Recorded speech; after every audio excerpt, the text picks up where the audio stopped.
And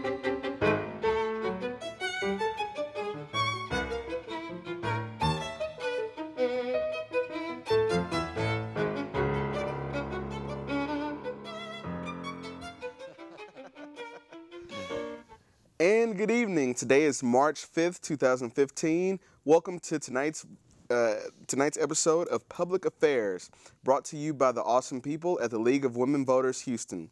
We have two very interesting folks sitting with us tonight. Now let them introduce themselves. Mr. Carlos Duarte.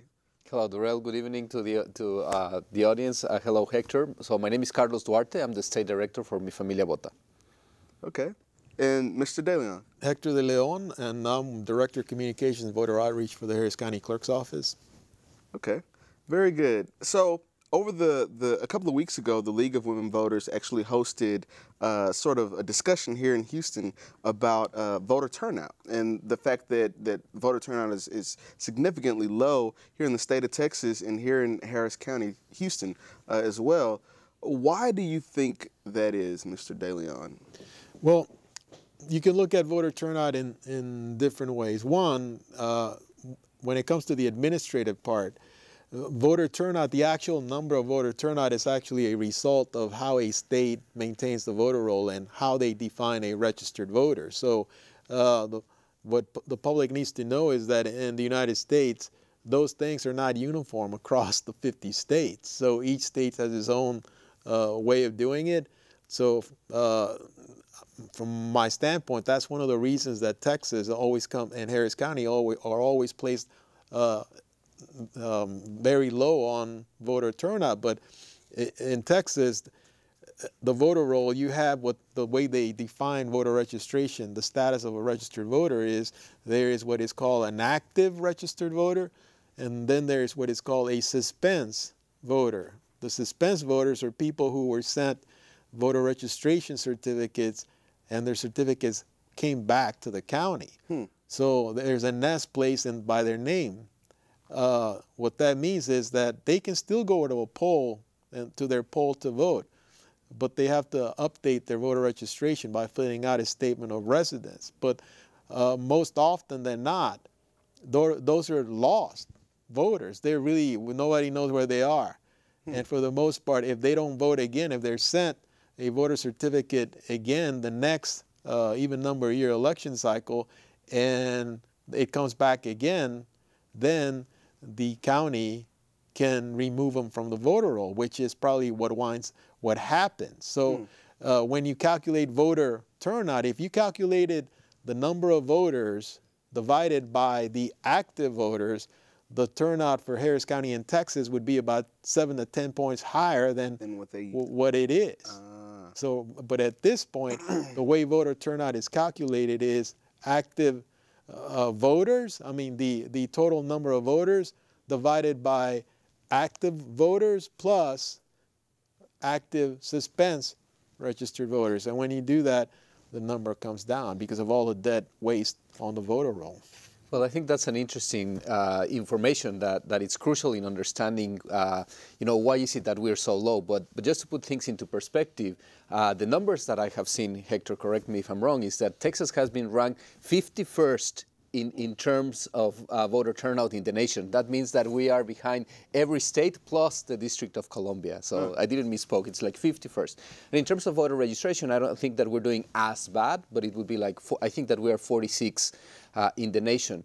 Now, with the observations that Hector is doing, I mean, even if we go 6 or 7 points above of our current level, and taking for granted that not all the states are measuring it the same way, it still leaves Texas being at the bottom of the scale. So I think that it's crucial what Hector is saying, but at the same time, I think that the question continues to be, okay, so why do we have such a terrible voter turnout in Texas in general, right? Well, go ahead. Well, one of the things that we talked about at the League of Women Voters event was that we created some charts. And on page 4 of a presentation that I put together, it shows voter turnout by age groups. And what we find is that in presidential elections, young people, or young meaning folks that are 18 to 29 years old, their average share of the vote in a presidential election is from 14.6 to 15%. But in midterm elections and municipal odd number year elections, their numbers drop drastically. And when that happens, the 65-year or older category jumps up significantly. And that group actually is consistent in the number of raw votes that it produces. So when in a presidential election, the share of votes that the 65-year-old or older voters produce is 15 to 16%, that percent doubles when the young voters don't turn out. So we know that, so when it comes, and we also looked at it by household income. Hector, before you go, but if I may build onto what you're saying, I think that that is also very important information, because it doesn't mean when you say that, you know, we have the lowest voter turnout in the nation, that's a very crude statement. Who is not turning out? And I think that what Hector is providing us with right now is that it is a combination of variables. And one of the key variables here, and there are many, I hope that Hector will share throughout the conversation today, but one that he's pointing out to right now is that of age. So if you compare, you know, what older voters are doing across the nation, I think that we would find that they are consistent and they are not underperforming. But the problem is that in Texas in general, because we have a higher number, or our number of young people is higher than in other states, that's why it's disproportionate, the amount of voters. So like Hector is pointing out, because we have so many young people, and because young people in general all over the country, not only in Texas, vote at way lower rates as compared to older voters, then that drives the voter turnout down significantly. Right, so I think that that is crucial. You know, in terms of age, there's a huge differential. You're older, then you're voting at way higher percentages than if you are younger. And if you can, I know this is something that you work on a lot with your organization. Can you tell us a little bit about your organization and how it ties into what it is we're talking about today? Yeah, so, you know, we're basically a non-profit, non-partisan organization. We are very interested in promoting civic engagement at very different levels, including helping people apply for citizenship, helping them register to vote, and eventually getting them out to vote, educating them about the issues, but also about, you know, the structures in general. One of the focus that we've had as Mi Familia Vota, well, we're actually in 6 states, and in the state of Texas, we actually have offices in Dallas, San Antonio, and Houston. We've been in Houston since 2007. And you know, our strategy, precisely because of the demographic composition of the county and of the state, we have been focusing a lot with the young population. And you know, something that I hope we can discuss is that, you know, we can do like any nonprofit, you know, our efforts in trying to register people, and the way that we would do it is, you know, we would go and do on-site voter registration. You have a big fair, we go, we have a table, we approach people, and we register people to vote. That's great, right? But one of the ways that we've actually partnered with the League of Women Voters in occasions is where we would go, for example, to a school district, and then we would be allowed to do voter registration at all of the different high school classrooms or assemblies, or maybe even tabling at the, you know, at the cafeteria.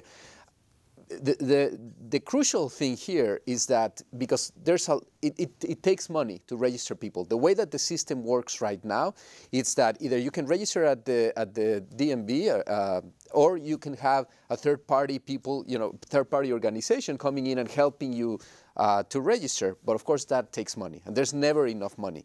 So the question is, couldn't we use the structure that is already out there to register as many people as we can? And that would be, for example, high schools, community colleges, universities, because that's where people already are. And that's where they are supposed to be learning about, and that's one of the concerns, right? That they should be learning how to be better citizens, not only how to get a better job, but also how do I contribute to my community, right? Right. And some, I guess, would say that registration may not be the only problem. How are some of the folks falling through the cracks? Because you said a big part of what you do is registering voters. How is it that some people are being missed? Because there's the DMV. I would assume that a lot of people go to the DMV. A lot of people have driver's license or an ID. How do the rest of the folks fall through the cracks? What have you found? Well, so I think, again, it's very complex because it depends on the individual, right? Not everybody's going to go and try and get a driver's license, and that has been some of the issue and the discussion with the voter ID. So not everybody needs to go through the DMV, but even at that, when you go there, it's not necessary that they are going to ask you to register to vote.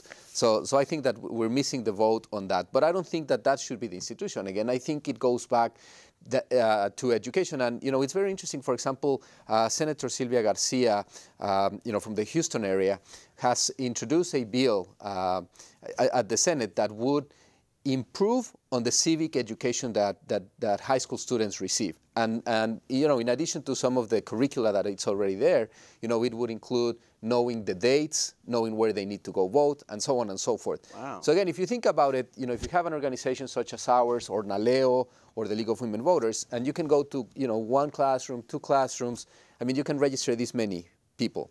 But if you're able to use the infrastructure that it's already there, and there are some laws that are helpful. For example, all of the principals by law are already deputized. So they can actually register all of their high school students that are eligible. So that's already there. But the question is, what is that push that it's needed so that we register all of the high school students that are eligible in the state of Texas? And that then you do not depend on organizations such as mine to be doing that basic function. But that would be in terms of solution. But if we think more in terms of the framework, Durrell, is that it seems that we have a mentality in Texas and in so many other states that it is incumbent on the voter to actually register to vote, as opposed to saying, the state is going to take the burden and we're going to do everything that's possible for you to register, and now it's your turn to actually exercise your right and vote. Huh. As far as trends, I see you've done a lot of work, Mr. DeLeon, with tracking this stuff. What stands out most to you when it comes to our problem with voter turnout? Well, that the states that have low voter turnout have certain characteristics in common. As Carlos mentioned, they have a young population. They have a large population of minorities, and which tend to be younger, and the household income actually also matters. And these are things that, when back 30 years ago when I took my political science classes at UH, they mentioned household income, socioeconomic variables impact turnout, or whether you turn out or don't turn out. And we see that those things are still relevant, those ideas, those notions, and the research that I did and the presentation that I have actually bears that out. That the household income, when you look at page 7 of the presentation, it shows you that household income also applies to Spanish surname voters. That what it shows is page 7. Is that when you look at it, what I did was I created ranges of household incomes from census data. And how did you break it down? 0 to 24,000, okay. 25 to 29. So it's every $5,000. And is that according to each person, or is that for the whole household? For a zip code area. Okay. So what you do is, because people have questions, wonder, oh, did he make this up? No, what you do is this. What I did was this. Okay. Because census data changes, right? The boundaries change. When the census came out, the data came out in 2011, there were 885 precincts in Harris County. And then when redistricting took place, there were 1,064 precincts. So it's very difficult to use the census data, although I did do it for the 2012 election. What I did was I took the results for every for precinct 886 to 1,064, and I put it back into the original precinct that it came from. So then I could match up the 885 precincts with the demographic data and then sort it by voting age population, which I have some information about that. But so in this instance, the way I did the household income, the census produces household income by zip code. So what I thought, I can gather that data, and then I can also how do I connect it to turnout? Well, you can actually take a voter history and extract the turnout by zip code. So it gives you the turnouts by zip code areas. So you match that with the census data. And then how do you match it to actual voting for one group or another, for one party or another? Right. What you do is that every polling location, every precinct has a polling location, and that polling location has a zip code. So what you do is you match it, and you sort it by zip code, and then you total up the results for those zip code areas. And then you take that data, match it with this data and that data, and then you figure it, you get the results. So bottom line, Hector, forgive me for page 7. So basically, you cannot know who an individual voted for or what party they voted for, but you can do the aggregate. The aggregate of a zip code. So what it shows is that the less money you make, the less likely you are to turn out. The more money you make, for example, there's a 250,000 or more. It shows that they voted at 80%. Wow. While the people that made 0 to 24,000 voted at 53%. And there's something interesting that it says that people whose income is 25 to 29 actually voted at 49%. And you say, well, why is it lower? Is it higher at one end, 53, and then it goes 49, 50? It's because imagine the 53, the income level 0 to 24. The demographic data shows that it's 66% African American. Huh. And the ones that are 49 and 50 are predominantly Hispanic. So wow. Somehow Hispanic, that clicked in my head, Hispanics actually are making more money than certain groups of African Americans. So, but what it shows, when you actually look at Spanish surnames, the same relationship between income and turnout bears out. You can see it. The blue is Spanish surnames in Harris County, and you can see it's a ladder going up. The more money the more money you make, and the likelihood is the more educated you are. But at the same time, even though they are more educated than the rest, even though they're making more money, at the same time, when compared to white or African American in that same education or in that same income bracket, they still vote at a lower rate. Isn't that true? Right. When the raw numbers, when you look at the raw numbers, there aren't that many. So the population is actually at the lower end than the higher end. Mm-hmm. But we do know that it sounds. People say, well, we say, well, how do you kind of think and you make a joke about it. Well, how do you make sure that the turnout is higher? And some people would say, well, when you look at this data, make sure that only if the people that make $60,000 or $60,000 or more, that they vote, because that means that the turnout would be astronomical. Huh. But we live in a democracy. That doesn't happen. I think you're right, and I think that's part of what the big problem is, right? Because we have created a system that it's cyclical. I was just about to say that. You were in my head. Go ahead. Yeah. No, I was going to say it seems cyclical because those that make less money tend not to vote as higher as their wealthier counterparts, and then sort of the decisions that are made sort of miss them. And I was literally going to say cyclical, so continue. Right, no. So I think it creates a system, whereas, just like you're saying, I don't vote, therefore I continue to not influence the decisions that will help me, with my education, with my income and whatnot, and therefore I do not have the time or the resources, so I continue to replicate the situation, whereas the other end of the spectrum is also true, right? I'm more educated, I have a higher income, and therefore I continue to elect people that will represent me, right, and that will continue. But I think that's only the macro interpretation. But I think if you start going into the detail, something that is terrible with the system is that if I am a candidate, my main goal at this point is to be elected, to get elected. Right. And if I'm going to be getting elected, and if I take a look at Hector's data, then where am I going to put the very limited dollars? Although we know that we have had the most expensive election ever, but if we're going to be spending our money as a candidate, where should I put it? Where I know that people are less likely to vote, or where I'm pretty sure, like Hector was saying, that if I invest in them, they're actually going to come out and vote for me.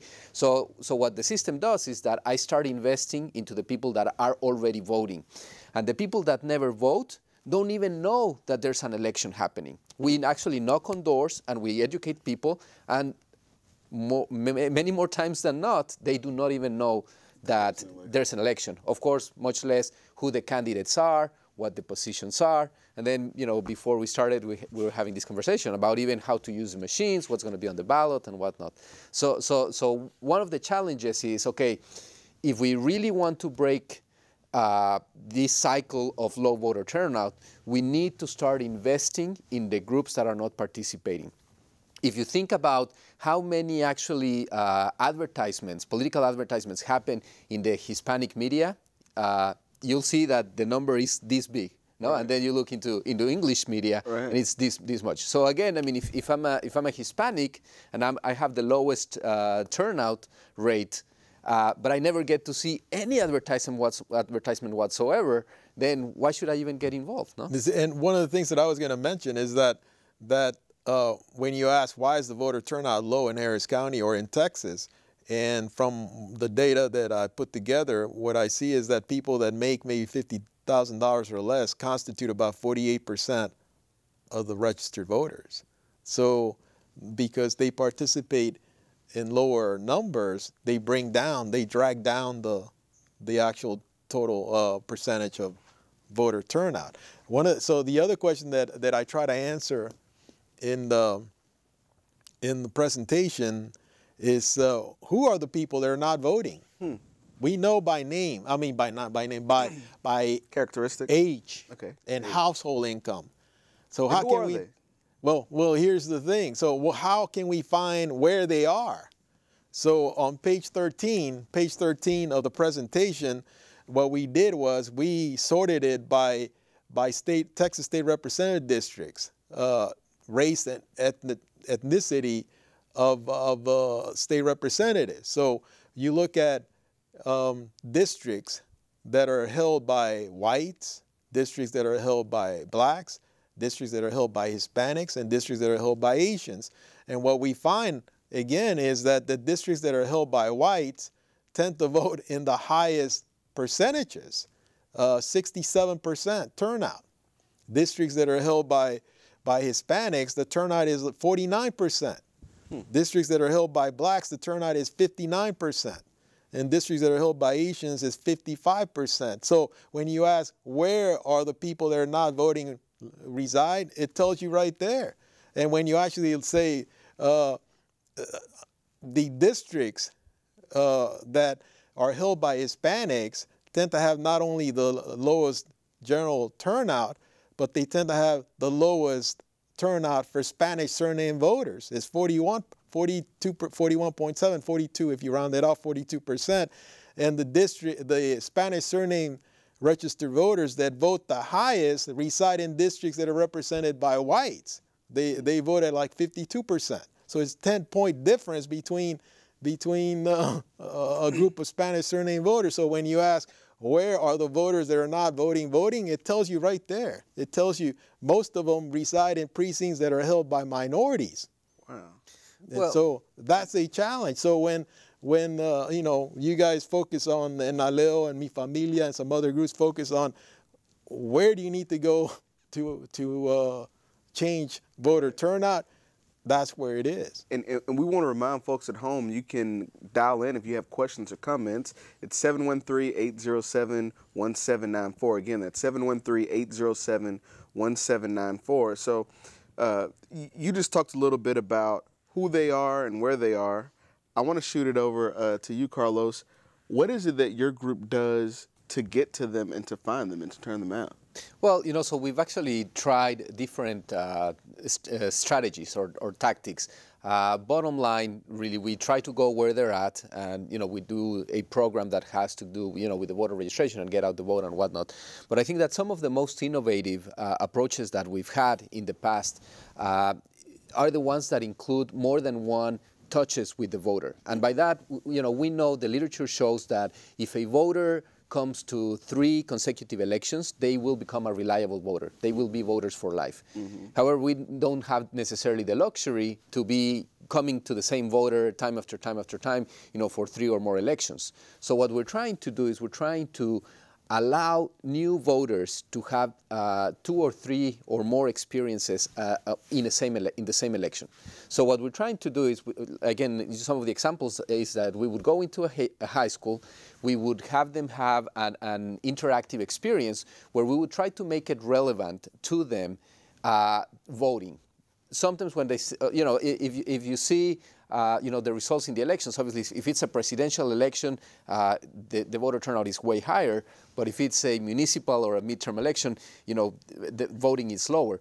People don't realize how relevant municipal elections are to them. They don't realize that the mayor or the city council are actually making decisions that determine, in the case of the mayor, who's going to be running all of the departments in the city that affect your everyday life, right? And so sometimes what we tell the students is, okay, so you woke up this morning, before you got to class, you already interacted with the effects of the city 3 or 4 or 5 times, right? Because you need to get into the streets, you actually had to open the water to take a shower or to whatever. So all of these utilities have to do with the city. Stoplights. The stoplights. If you're driving crazy, you probably get a police officer stopping you and whatnot. So anyway, what we're trying to do is to try to make it relevant to the student, right? So the voter registration, voter education at the high school is important. However, we believe that unless they have an experience, they are not going to be able to really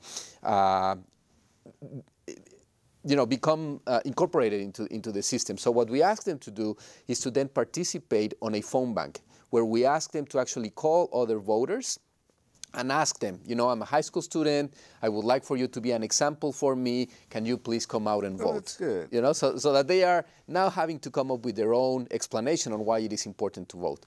And then the third step would be on the same election to do a march to the ballot. So that's why for us, early voting is really important. In 2012, actually, we had a big partnership with HISD, NALEO, the League of Women Voters, and many other organizations, where we actually had voter registration in several high schools. But one of the components of the program included the phone bank that I was making reference to, but also a march to the ballot. And we actually have one of the high schools, Davis High Schools, that did something beautiful. I mean, wearing their school uniforms and with the school band and whatnot, they are marching to the church where they voted early.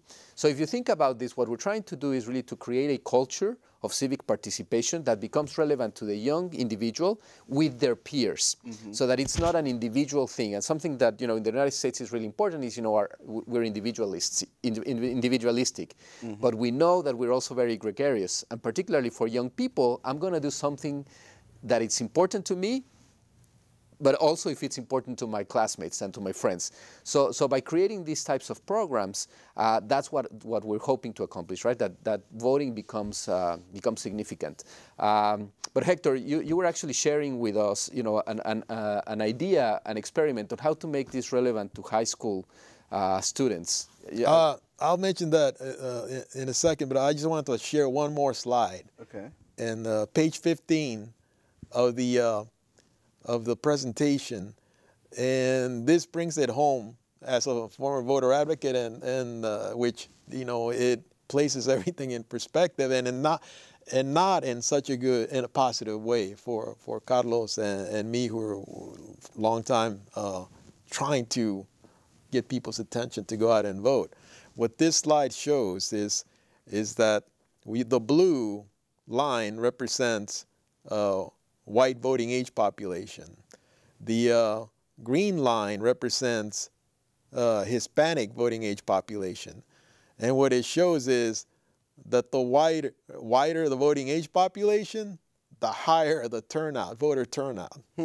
The browner the voting age population, the higher the Hispanic voting age population, the lower the turnout. As you can see on the right-hand side, when you look at voting age precincts that are voting age population 90% Hispanic or more, the turnout was 43% in the last presidential election. For blacks, it was 60%. In precincts that are 90% or more black, for whites, it was 74%. So that when you say who's voting and who's not voting, that paints a picture for you right there.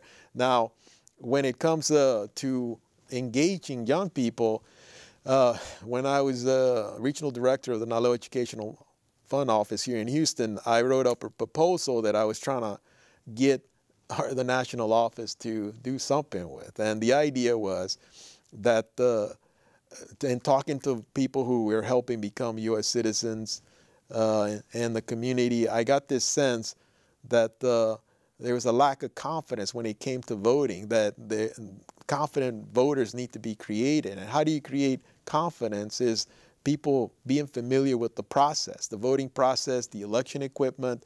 So I had this proposal that I think that nonprofits should carry out, which is to work with the county and school districts to create a program where you provide students the opportunity to vote with the actual voting equipment for their prom queen and queen elections, for their student government elections, so they'll see how an election is actually conducted. And because the names of their candidates will be on the actual voting equipment. And you will train students to actually conduct the election, so they will know what it entails to conduct an election and what it entails to be a candidate on the ballot and to vote for friends that you see in the halls every day. So we did a little pilot at Milby High School in conjunction with the University of Houston Center for Public Policy, and the students were really excited. We had like 400 people vote the senior prom for the senior king and queen. 400 students vote. And so the idea is that when you engage young people, you have to give them something concrete and substantive, because the experience with Naleo and Carlos, I'm sure, his staff has had this experience that people call you out and say, come out to this event and help and show people how to use the voting equipment, and then you sit at a table and you get a handful of people who come to your table to actually learn. You don't get a lot of people, so you spend 3-4 hours to show one person or two people how to use the equipment. Well, when you actually do it through the idea that I had, you're doing in a span of a day, or 3 or 4 hours within the day, you're showing 400 people, 500 people how to use the equipment. So you're using your time in a constructive way for nonprofits, in a constructive way, and you're actually achieving an educational purpose. Two things with that idea. I think the most relevant concept there, in addition of learning how to use the machines, is that it actually becomes relevant to the students, because they are very interested in who's going to be the prom queen. So they see the immediate relevancy to their lives, which of course, crazy advocates like us would like for them to know exactly what each one of the elected offices do for them and whatnot. But I would think that, a good start is going there. What is important to them today, as young voters, and that they understand that, having a democracy requires their participation, and that their participation actually makes a difference. It's going to be either candidate A or candidate B that is going to be the prom queen. But to that point, I would say that, I was sharing with you guys that my father voted for the very first time this past election. He became a U.S. citizen recently, and he was eligible to vote this time. And, he was very afraid. He's 71. He was afraid that he didn't know how to use the machine, that he had been following some of the races, but not all of them. And he felt overwhelmed with how many offices he needed to vote for. And he didn't know how to use it. But even though he lives in a different county, I suggested that he go to the Harris County website, Harris Votes, because they actually have there a mock Tutorial. The tool on Sample how ballot. to use. Not only the sample ballot, but actually they have a small video that shows you how to use the e-slate machines that they would be using to vote. And so I guided my dad to use it, even though he's not too savvy with technology. He's older, and he practiced, by using the tool at Harris Votes, and he felt much more confident. Now, the other beautiful part of that story is that he did not want to go by himself. He actually tried going by himself to vote, but the place that he needed to vote that day on early voting was actually closed. So again, I mean, that's part of the issue, but I don't want to go there right now. The point is that he couldn't vote when he tried, and then he actually asked my daughter to go with him. And, right coming out of school, he picked her up, the granddaughter. They went together to vote. He speaks English, but not as well, and he was afraid that he would have issues. Having practice and having my daughter there, he voted for the very first time, and it was just a wonderful day for him. But it just goes to show that this combination of the proper use of technology and then the combination of two generations there, and of course the determination of saying, you know what, it's important for me to vote. And that's something that actually we see. Naleo always shares these statistics, which is new citizens vote at a way higher rate so naturalized citizens register at a higher rate than U.S.-born citizens. Right. Wow. So once I joined the county, I realized that the practicality of actually conducting the program, that there are certain limits, because we can only do it like an odd number of years when there aren't any primaries, because it's very hard. You only have so much equipment, and the staff at the elections office is all hands on deck, have to be focused on doing things that actually are going to create the election infrastructure to provide people access to the voting process on election day. So we really don't have time to be dedicating during like even number of years to trying to run programs like the one I described. Although what we do is, before the 2008 election and then the major elections, we share that e-slate tutorial with people via the internet, by email. Now we share it by Twitter and so on and so forth, so people have access so they can learn how to use. You don't really need the actual equipment to learn how to use it. You can go on the internet and use that tutorial. So so those are issues of education, and we try to do as much as we can at the county. One thing I will tell you, as a former voter advocate, well, as a former employee of a nonprofit whose mission was to increase the participation of Latinos in the American political process, and I did that for 15 years, one of the things that I noticed was that, and I spoke about this at a panel in which I participated at the Brookings Institute back in, I think it was like 1999 or so, and I said it there.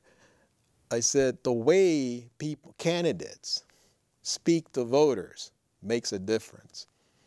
And what I told them was this: when, as a Hispanic, people come and talk to me in a different way when they talk to a white voter.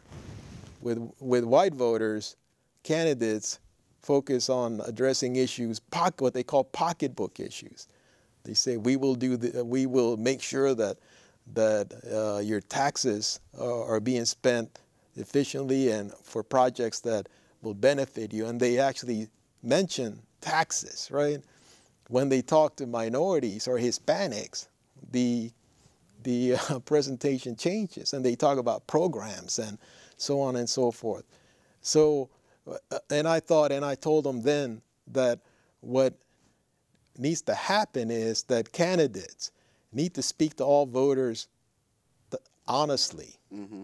And what they need to do is, although they say candidates shouldn't be trying to educate the voters because it doesn't work, what you need to be doing is explaining to people how the process works, what the government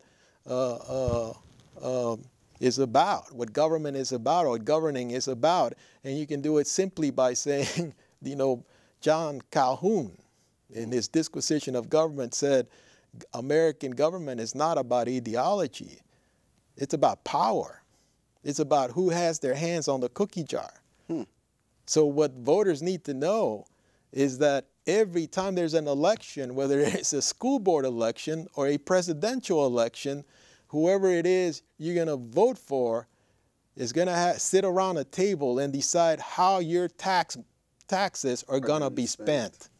That's what they need to know. Every voter needs to know that.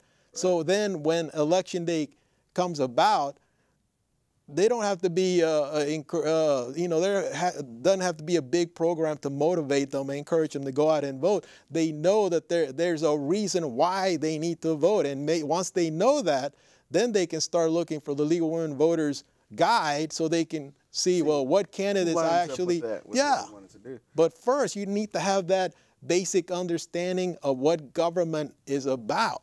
Right. And it's about how your taxes are spent. But I think you hit it on the head, Hector. The point is it's about power, and it's about power to determine where the money goes.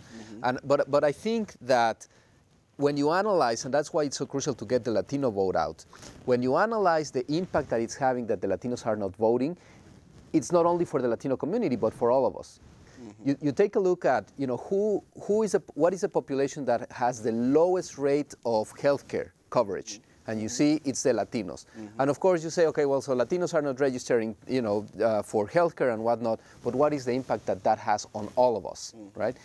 When you look at education, and you see that, for the very first time, just a couple of years ago, there were more Latino children in schools than any other ethnicity, right? If I'm not mistaken, people younger than 13, 52% of them are Latinos. Right. So you see that, the state it's becoming more and more Latino, and then you see that Texas is at the bottom of the scale in terms of investment in education for public schools and for students, right? So and you start seeing this segregation, and you actually see it particularly in HISD, where you have more and more Latinos and African Americans going into the public schools, and of course more and more white students going to the private schools, right? And then you have this fight that is happening at the state legislature, and they're talking about, vouchers and how do we make these charter schools better? How do we, how do we get people to the private schools and whatnot? And what's happening to all of the public schools where Latinos and African Americans are going? Now, what happens when you have a population, it's really sad to say, but we were looking at the numbers, that I believe it's 9% of HISD Latino graduates are actually qualified or college ready. 9% of Latinos, and you compare that to whites, and I think it's like 60% of HISD, above 60% of white HISD graduates that are college ready. So what happens when you have a state, a county, a city that is becoming majority Latino, but that the majority of those communities are not educated? So what's going to happen? I mean, it's in everybody's interest to get the Latinos participating and to get them, educated in a proper way, and of course to get them into healthcare and all of the Well, what I would say about that is that those are political arguments to get people out to vote. And had they been tried over and over and over and over and over, and you don't see the results. What I'm advocating is that people talk to people in a respectful way and honest way, where they say, when you talk to somebody and talk about pocketbook issues, you're showing them respect because you're saying, this person works and this person pays taxes. So at this point, you have a group candidates talking to a group about pocketbook issues. They're giving them the respect. The power is in your hands. You see, they're basically saying the power is you. But when you talk to minorities or Hispanics and you start talking about those sort of things, they're saying the power is not with you. The power is with somebody else. You need to find a way to make people feel empowered. And the way to do it is by being honest and saying, this is what government and elections are about. It's about who has who you will be choosing. You will be choosing somebody that will sit around the table and decide how your money is going to be spent. Your money. But when you don't do that, you're not empowering the voter. You're basically saying somebody, a third party or somebody else has the power. And people see that as, nothing's going to, why even try? Same thing. So the cycle repeats. So, same thing. So going back to you, Carlos, what are some of those issues that really resonate in the communities where your organization targets? Well, I want to respond to that, but I also want to address what Hector is saying. I think that you are right, that there needs to be a level of respect that is given to all of the voters, particularly to minority voters, right?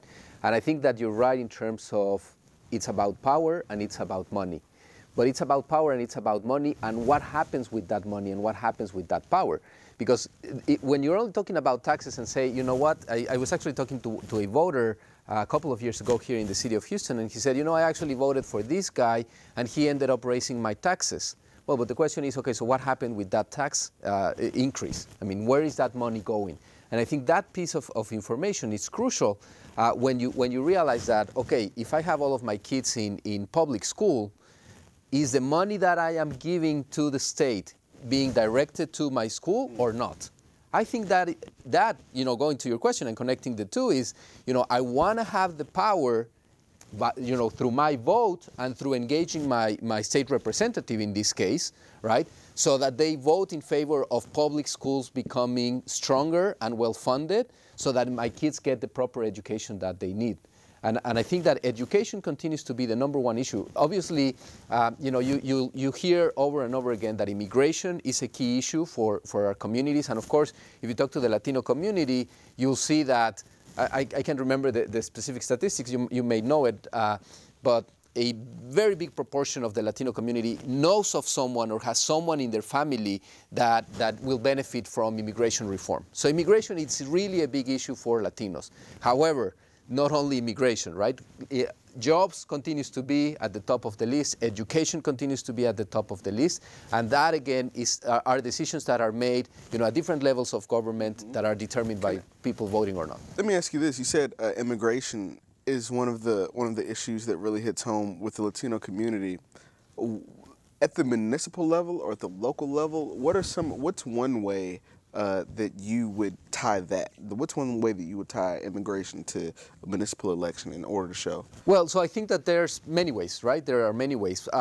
We are very fortunate that actually President Obama has eliminated secured communities, but the law enforcement agencies are a big part in the community. And depending on their policies, and of course that is ultimately determined by an election on who's running these law enforcement agencies, do I trust the police and do I share with them when something is happening, criminal activity, or do I distrust them because I might be deported, or a family member might be deported? So I think that is one. And in that regards, one of the proposals that I think that, for example, a mayor would have a big impact on is in promoting a municipal ID. We know that for the immigrant community, one of the important issues is that they are not able to get a driver's license or an ID. And sometimes, they're sending countries like the Mexican Matricula Consular, or some of these IDs are recognized, but not by all law enforcement agencies. A mayor, for example, could promote the usage of municipal ID with big success, like it's happened in New York City, for example, right? So I think that would be... Where do they go to get? Where do they go? City Hall or one of the... Well, so it would have to be determined by the city, right? I mean, yeah. Is it something that the city of Houston would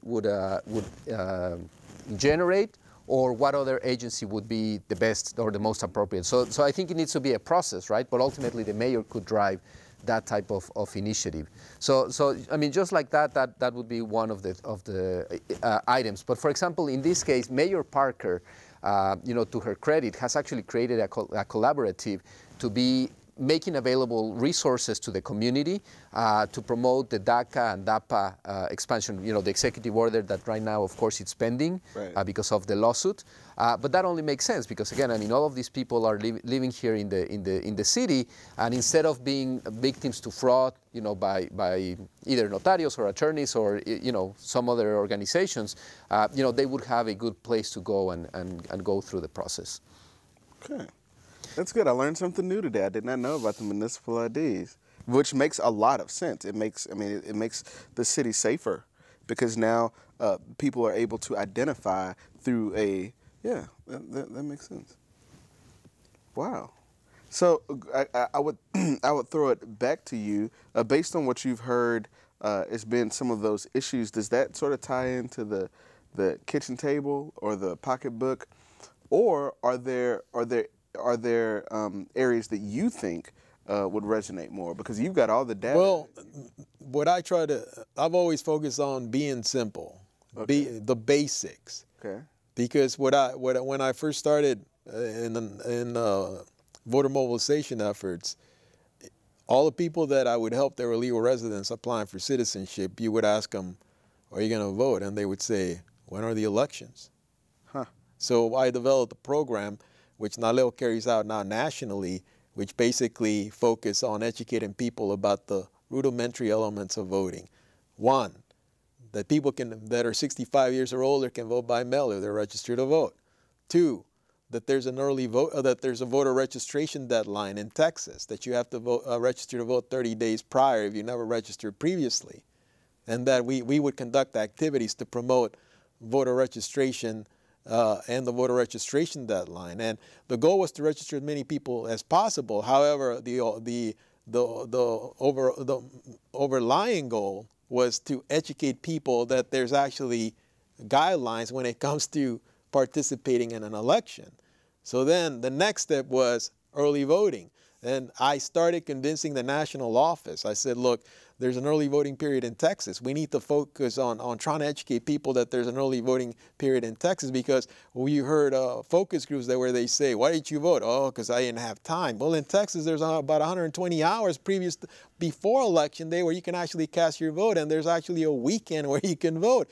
So I was telling them, if we're not educating Latinos that this is the case, then that's why you early on during the early voting, when the early voting was initiated, the vast number of people that were voting early were not Hispanic and not minority. So we would conduct programs to educate people about early voting. In fact, we did it with the county clerk's office before I joined the county clerk's office. And the third was that there's election day. That if you didn't vote by mail, if you didn't vote early, then you actually have election day to vote. So we would do a hotline.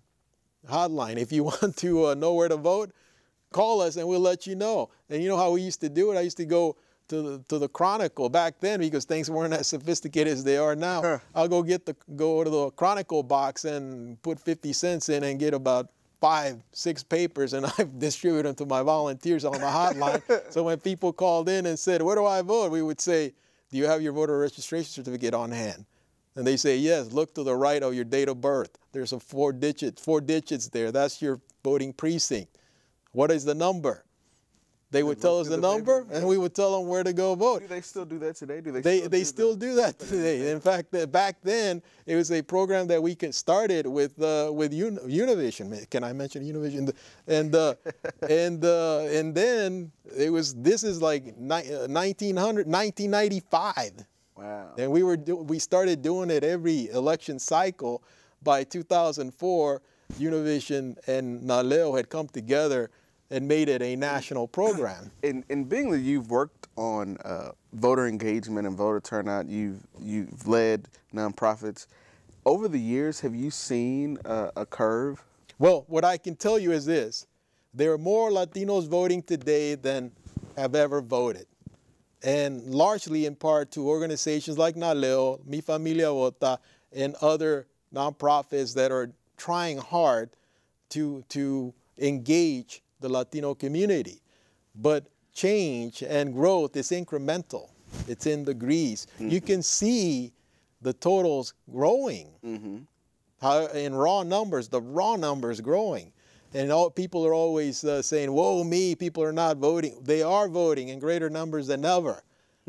But it's not enough. Right? But it's not at the pace as people want it to be. And I'm very honest about that. And I say all the time, and Carlos, I don't want to get him in trouble, but I say part of the reason that I left nonprofit work is because I got tired of getting all I got, or all the national organizations would get, these nonprofits would get, is pats on the back from the Hispanic leadership. But nobody stepped up to say, you know what, I like the mission of your organization to increase the participation of Latinos in the American political process. I like it, and I'm going to do everything I can to put some resources behind it. No, just pats on the back. And then when we were actually trying to do something, sometimes they would say, I don't know if we want you to do that because, and basically all leaders have an interest, and they only want people to vote when they're on the ballot or when they're supporting somebody on the ballot. They want them to come out and vote for them or for their friends. But when you say, I'm getting more people out to vote, it always makes people nervous because they say, well, who will they be voting for? Wow. So, and we have 2 minutes. I want to give you and Mi Familia Vota the last word. Well, no, so what I would say is, thank you for making that comment. I don't think you got me in trouble. In fact, hopefully we've inspired someone that, that would say, yes, let's fund these efforts. It's important not only for the Latino community, but for all of us. But I think that your question is key. Okay, how do we make this a kitchen table conversation? And by that is, how do we create a culture where civic engagement is relevant to the Latino community, particularly to the young Latino community. Sometimes our white brothers and sisters, just like our African American brothers and sisters, they don't realize that they have had generation over generation of experience voting. And why do you vote? Well, my parents taught me, and they would walk with me to the polling place and whatever, right? Latinos, some of the Latinos, and that's the other thing, that we would need to differentiate between different types of Latinos, but Latinos that have been here for 4 or 5 generations also have that culture. But the point is that there are so many immigrants that have become naturalized over the time, that they didn't necessarily bring that culture with them. So the challenge that we all have is, how do we make it relevant to the Latinos? And I think that Hector gave us a couple of good points there, so that they are constantly talking about politics because it's relevant to them, but that they are talking, like in this case, the young people, that they are talking peer to peer. It's not the same someone like us talking to them that someone from their own age group telling them this is important, right? Very good. And with that, I want to go ahead and thank each and every one of you that are watching out there in TV land. Again, I'm Darrell Douglas with the League of Women Voters here in Houston. We want to thank both of our guests today. If you have any questions about the League of Women Voters Houston, you can visit our website at lwvhouston.org. Again, that's lwvhouston.org. The information for Mi Familia Vota. Yeah, same, mifamiliavota.org, or also they can visit us at our website, at our Facebook page, MFV Texas, Mi Familia Vota Texas. That's the best place. Okay. And now for your moment of Zen. I kid. Good night, Houston.